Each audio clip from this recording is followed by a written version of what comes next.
watching the mailbox. I'm Yusuf Estes. We're talking now about some of the questions that have been coming in from folks who are not Muslims, and they want to know some very important answers. It says, for instance, what is qadr exactly, and how is it fair? Does it mean that Allah forces people to do things? If so, then how is that proper? Okay, first of all, qadr means that there's predestination.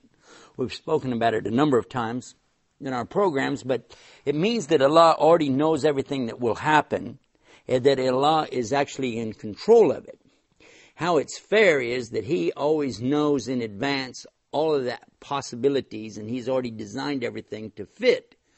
We, on the other hand, don't know the outcome. We don't know what's going to happen, and we're not going to be held accountable for the events that God causes to happen, but rather we're going to be held accountable for the choices that we make. We don't believe that the human beings have willpower. We believe they have choices only, just choices. And there's no power associated with it. Sometimes I get what I choose, sometimes I don't.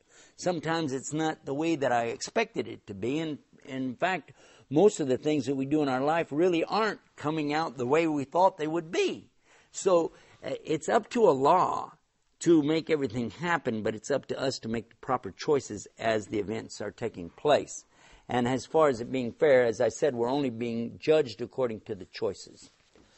It says in continuation, if there's such a thing as qadr of Allah, that Allah is planning everything, then why is it that Muslims would suffer? Well, that's a big part of Islam, is to understand that this life is not your paradise. You're only here for a short duration, and during that time, you're going to be put through many scenarios. There will be many things that will happen to you. Some you will call them good, some you will call them bad, but all of it's a test for you. And the Prophet Muhammad, peace be upon him, he said it's amazing or astonishing the condition of a believer, because regardless of what happens to him, it's all good for him in the end.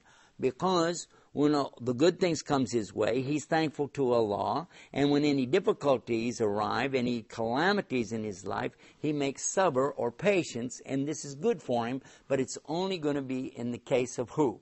The case of the true believer, because he understands why it's happening, and he's preparing himself every day for good or bad, either way, and he's always saying, thanks to Allah, alhamdulillah, rabbil alameen. So there are a number of questions related to this. What I want to do is tell you to go to the website. Go to our website called islammailbox.com. Islammailbox.com. Check out the answers to questions there and drop us a line yourself. Give us a question. Till next time, peace. Assalamu alaykum.